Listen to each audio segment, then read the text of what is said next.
wagira omwaka ogwaweddeko olunaku olwajjo omwaka ogw'omwenda tunatandikira wennyini olunaku olwajjo kabadde kayisanyo wano mu luggya lwa Salt Media nga tugenda maaso kweyozayoza emyaka omwenda gye twakakola mu kisaawe eky'ebyempuliziganya mu ggwanga erya Uganda. Kwabadde kulya, kwabadde kudigida, kwabadde kusanyuka, kwabadde kusagambiza era katukuwe ebimu kwe twasodde okubanga tukwata olunaku olwajjo akawungeezi. Sold at 9. Olunaku lw'eggulo gubadde mudido wano ku Salt Media. Ebikumi n'ebikumi abantu bigenze maaso n'okweyiwa okwetaba ku bakozi b'omukutu guno ate nga bajaguza emyaka omwenda gye bamaze mu buweereza. Omukolo guno gwetabiddwako abakungu bangi era nga n'ebintu bingi ebigenze maaso n'okutegekebwa. Abalabi ba Salt Media bonna obaka bw'ensolo bagamba ekigambo kimu nti mwekumire ku Salt Media, abali ewala ate nammwe abali ludda musobola kwekumira ku Salt Radio, because Salt Radio oba Salt Media ye TV gy'obeerako n'abaana bo n'omukyala n'ab'ekika bonna nga muli wamu kuyayanira Katonda n'okuddibwamu ebibuuzo byammwe. Emanduso yali etegulukukaawo nga bateekayo pulogulaamu yasooka ku makya naliwo. Akitegeeza nti Novemba nga 3, 2014 nali wano. Zigenze kwera saa 10 abakozi badde batuuse edda ng'era banekaanekanye abalenzi nga bali mu busuuti ssaako n'abawala nga bambadde engoye ezibadde zitemagana okukira mukene. Wano abakozi babadde bayita ku kapeti emmyufu era nga balabiddwako nga bayitawo babiri mu ngeri ebadde esinga okuba nga yeewuunyisa. Bintu biri siriyasi biri siriyasi muko kapeti tusime Apollo n'ennimiro zaamu. There we go. Saizo balaba kameramani gwatugamba nti ekyo kimala banguya mukulu SPD Mr. Charles James Senkubuge. Select pull up. Chamulaba wano. We celebrating 9 years of Asutuko. Essence of Mutala. Nakumbaga tutugambo mukulu Isaac.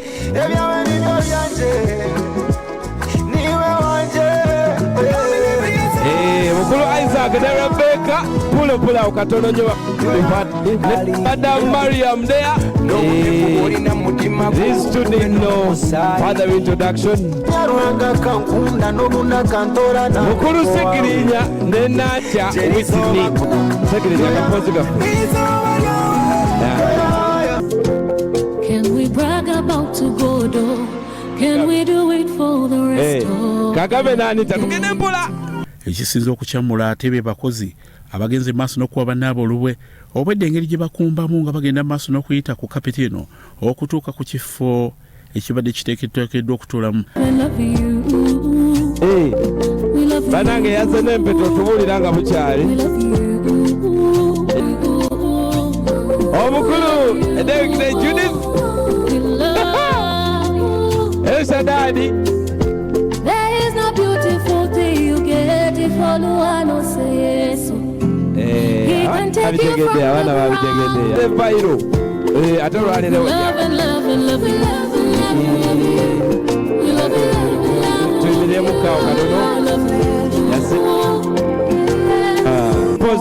Take a pause, brother.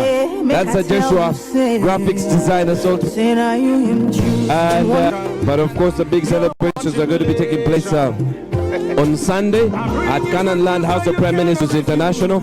I think I'm going to love and do that on my social ready. I'm at rest because I have you.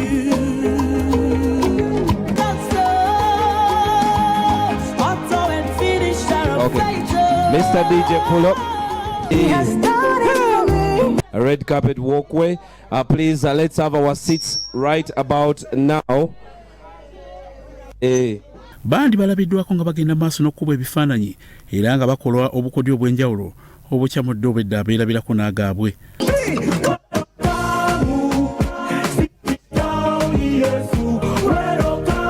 Oluvannyuma bano bagenze maaso ne bagenda mu kifo ekibadde ekiyooyoote we batudde Kitutte akaseera ssenkulu wa kampani eno Pasalozias Bugingo abadde awerekeddwako mukyalo Susan Makula Bugingo okulabikako ng'era ekiseera kino abakozi balabiddwako nga banyumyako bokka na bokka olwo bakama baabo okubadde atwala ebigenda ku mpeewo Charles Senkubuge saako n'owawandiika abakozi Stephen Lumu n'atwala ebyenfuna omukulu Mwebe bagenze maaso n'okkuba olwali ekiresa abakozi nga basanyufu bya nsusso. Abantu batagadde wano okunoonya essuuti era ne bambuuza nako ne mbawa amagezi aga mugende mu dry cleaner era kati bookebera essuuti z'abantu wano baziwandiiseeko dde enkya bazizzaayo. N'olwekyo weebale ssebo okukola kantu kano abali erudde eyo bawadde ku mirimu. Okusaba kutukuumiddeko nnyo wano okugenda ku mpewo Mukama okukuyamba obutakola nsobi. Ekigambo bw'okyogera ng'oli ku mpewo tosobola kukikomyawo. Atakiwulidde nkyayinza obutawulira n'agamba ne bwe weetonda enkeera n'abanga ekyo kye kimusigaddemu. Akayimba ako nkayimba nnyo nga nvuga nga nnyingira wano munyambe tukayimbe. Erizooba kyaba moyo erikwera shumoije otwebembere nitumanya bwetu by'abaana bawe Mukama otwebembere. Nebaziza basponsa bonna abateeka mu ssente mu Salt Media kampani ennene business entonotono n'abantu kinoomu abalangira ku Salt Media. Twebaza nnyo, mwebale kutwesiga era tubakakasa nti tujja kwongera okubaweereza obulungi n'okusingawo. Salt Media has been in existence for the 9 years of excellency. We thank God. The Bible tells us in Psalms 107:1 that all give thanks to the Lord, for his mercy, all love endures forever. Bingi badde ibaawo nga mbiraba n'ekisinga byonna bw'oweekwasa Katonda takuyiwa. Ng'ekkanisa nga media eyise mu muyagga naye mwebale kunywera, mwebale kuyimina na pasita. Mukama yabeera abasasulira ekisinga. Ebimu ku bisinza okukwata abantu mu mabiro z'ennyimba ezigenze maaso n'okkuba abayimbi abayimba ennyimba ez'ekkanisa ezo z'abavubuka ng'era obwedda ziyimbwa nga n'abakozi bagenda maaso n'okuziwerekereza.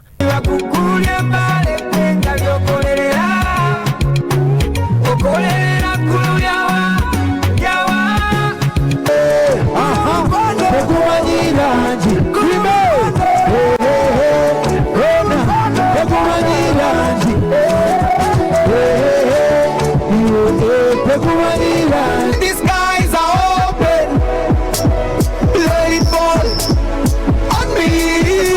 I say these skies are open. The love from heaven are flowing, living on the blood that's flowing. No time to worry me a song to the king and the kings in love. Let me lie down in the green pastures, lead me beside the still waters. And someone I, yes, and someone Omutima manya kukuta kole Tugambe kakomeza mpora Kole kena mutitezi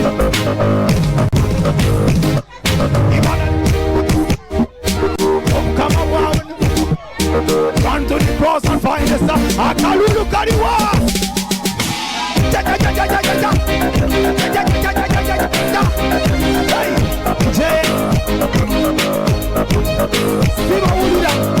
Ebira ebisinza okukwata abantu mu Bayiro be bayimbi abagenze maaso n'okutendereza Omusumba Bugingo ku ngeri yagenze maaso n'okutumbula ennyimba zaabwe nga tabasaba nsimbi. Kuva ku ntobo ya mutima gwange webale kubeera taata, si taata wa Levikson yekka wabula webale kutuzaala, webale kwagala gospel industry, webale kutubeererawo. Abamu ku ffe twakuba endongo eno kuva nze kati ngenda giwezaamu emyaka 14 naye nga nkuba ndongo ya Yesu kuba nasalawo omuweereza n'obulamu bwange bwonna. naye teri kintu kisinga kwanguya bintu ng'olina abantu abasobola okuyimirira naawe. Kubeera n'obuweereza buno si bwangu naddala bwe kigwa ku bantu abato nga ffe, naye because of you bangi nnyo tuyimiridde era twebaza Katonda ku lw'obulamu bwo. Twebaza ne Katonda eyakuwa idea n'ey'okutandika Salt Media. For the opportunity he gave me to be a part of this wonderful team. Nkoze emirimu mingi naye si feelingangako nga ndi mu family nga we feelinga wano. Nina obujulizi bungi okuyita mu Salt era waliwo n'abantu bangi abalokose nga bafamile yange okuyita mu Salt oba abakozi benaleeta nga si balokole olwa Salt gye baba bawuliriza ne balokoka. Mukama yebazibwe. So congratulations and happy anniversary for Salt Media. Mukama muwe ekitiibwa. Musumba Bujingo y'omu ku basumba, nze siraba nko basumba simuwaana kubanga ali wano. Rio ye musumba ku basumba mu ggwanga abasupportinze gospel music mu ggwanga lino. Nga tamaze kusaba 10 nga media ezimu ze twagendanga ne batusaba 10 nti olina kuwaayo ssente ne music waffe bamuzanya nga tebali mugamba nti ono yatuwadde ssente. Mu bubaka bwe obuguddewo omusumba Bujingo asoose kutendereza abakozi be kubanga babadde banekaanekanye. Mukakase nti mwewadde ka space pakeri. Bwire tega kamera otambule. Bamanager tebaliiko tuli kubatuuze. Mukakase nti video etambudde bulungi bw'oba oli single njala mumaleyo bulungi street egweko. Laba Katonda kyakoze bannange mu Salt Media. Bwe mutuuka wali nga mukavinga bw'oba oli single okola bwoti wati oli single omukono ogugolola bugoluzinga ffe. Jangu eno w'abazadde bo ate okasika fashion eba fashion genda eri wa maama wo. Fashion eba fashion kate egyo emyaka kalina kukomaawo. Yesu yeebazibwe muwa. Bannange abaami be bana abakyala aba Salt Media be mulaba. Ab'ekigalo be baliwa. Mukube ekigalo. Bannange basingo musembereko mu maaso abafumbo musigale ku line gye tuliko. Bw'oba oli singo sika ekigere mu maaso. Manager Janat. Maaso g'abasumba nno okulangirira kuli wano musika ekigere mu maaso. Mu bubaka bwe omusumba Bujingo alese ennyingo 12 ezigenda okubanga zitunuulira kampani okubanga egenda mu maaso emyaka egiddirira. Staff yaffe eri committed nnyo. Staff yaffe eri committed erowooza abakulembeze balowooza ideas zijja okulabika nti tutuukiriza target. Nsaba mukyongeremu amaanyi, mwongere amaanyi mu kubeera committed, mwongere amaanyi mu kulowooza era twagala obeere mu Salt Media ng'owagira gavumenti eriko.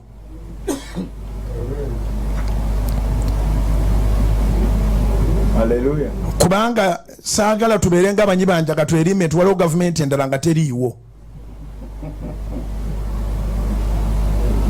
Obey the laws of the land, Romans 13. Abakulu abaliwo bava eri Katonda bwe batakola bulungi Katonda yali bavunaana gwe wagira policies. Era kyovola batulina minimal political shows. Nebaza Apollo olw'engeri gyakubirizaamu political shows ze tulina nti ziri controlled kubanga ffe tetuwakanya police za government ate tetuwakanya misolo tetuwakanya mateeka gafuga nsi. Ekigambo ky'ensembyayo kwe kusabiranga buli kintu kyonna ky'ogenda okukola. Ne bw'oba oveeka saba akutuuse. Bw'otuuka wano weebaze. Bw'oba ogenda mu shope z'enkuba etonnya, oba ogenda mawulire, oba ogenda mu kaseera bakuteekerateekera, saba Mukama abeere ni control. Buli ky'okola saba Katonda abeere ni control. Awe ne favor by'okola. Omukolo guno gufundikidde n'okusala keeke. Ebikujjuko ate bikyagenda maaso nga bigenda okufundikira olunaku olw'enkya ku ttaka lya Kanani. Abakozi bonna basinkana ate bakama baabwe ab'ekkanisa. 8, 7, 6, 5, 4, 3, 2, 1, 0. Bya kitongole kya mawulire ku Russell TV Omunyo.